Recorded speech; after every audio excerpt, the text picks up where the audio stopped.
Radio New Zealand International World and Pacific News. Kia ora, I'm Moira Patela. Officials say the party of the Zimbabwean President Robert Mugabe has won a two-thirds majority in Parliament in this week's elections.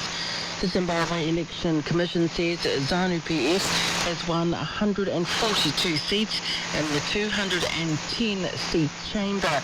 The result is likely to be enough for ZANU-PF to change the constitution. The Movement for Democratic Change says it won't accept the results, alleging massive fraud. Speaking through a translator, Tendai Betty, the MDC Secretary-General, says the election has been stolen. How do you explain the party that won the last election by 63% suddenly being reduced to 2% margins? It's incredulous. They've stolen the election so much, so they're embarrassed at what they've done. I've spoken to some of them, and they wish they could change the results to give us some of the seats that they took from us. It's so ridiculous that no reasonable person can believe it. And that's the crisis that they now have. Tendai Betty of the MDC. The World Trade Organization has ruled in favor of the United States in a dispute over allegations that China unfairly restricted imports of American chicken. The WTO said China had violated the rules of global commerce by imposing duties on U.S. chicken. China argues anti-dumping tariffs are justified because U.S. producers benefit from subsidies. Exhibitions on Mount Everest will be more closely monitored than before from next year. Nepalese officials say for the first time a government team will be located at the base camp. They will monitor and help expedition teams coordinate rescues and protect the environment. The move follows embarrassing incidents on the slopes of the world's tallest peak, including a fight between Sherpas and mountaineers. You're listening here to Radio New Zealand International.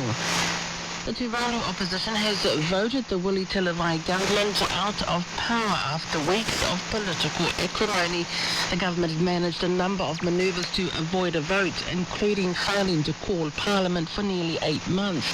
But the opposition, buoyed by a recent by-election, asked the Governor-General to act in Parliament met this week. But within a day, the government had adjourned it, causing the Governor-General to take further action, ordering Parliament to sit yesterday, and the vote happened under the guidance of the acting Prime Minister, Enele Sopoaga. Mr. Sopoaga is now expected to formally be named as the new Prime Minister when Parliament meets again on Tuesday. The opposition has the support of 8 MPs to the government's 5 in the 15-member Parliament. MP Tokelina Finikaso says they are delighted to have finally got their vote onto the floor. We are so relieved that we have gone through the motion now, and we have voted on it. There was also an overwhelming majority we have. So it was quite a relief, and we are so happy with the results. Tuvalu MP Tokelina Finikasa.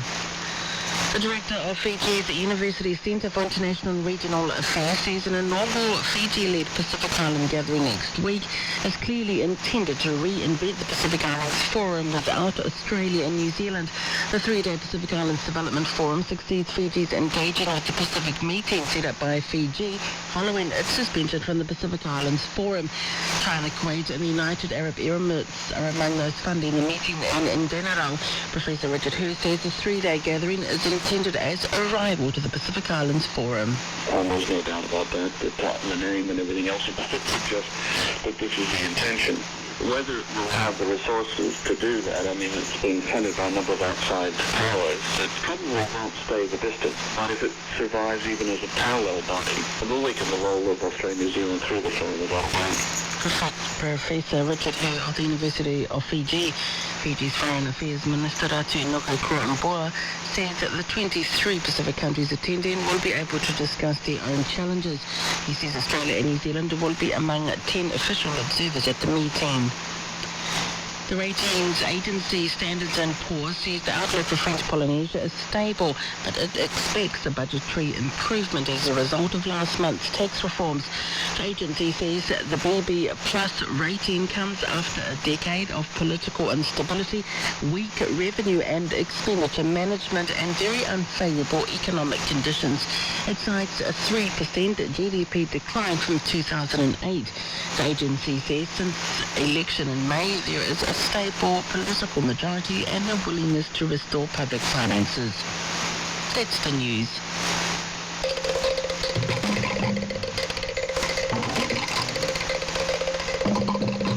And with your sports news on Radio New Zealand International, I'm Colette Jensen. Kia ora.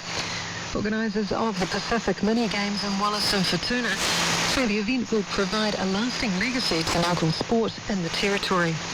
809 athletes from 20 countries and territories will contest 8 different sports when the Games get underway on September the 2nd. Executive Director of the Pacific Mini Games in Wallace and Futuna, Eddie Filiponi, says the investment in new facilities will benefit the territory for years to come.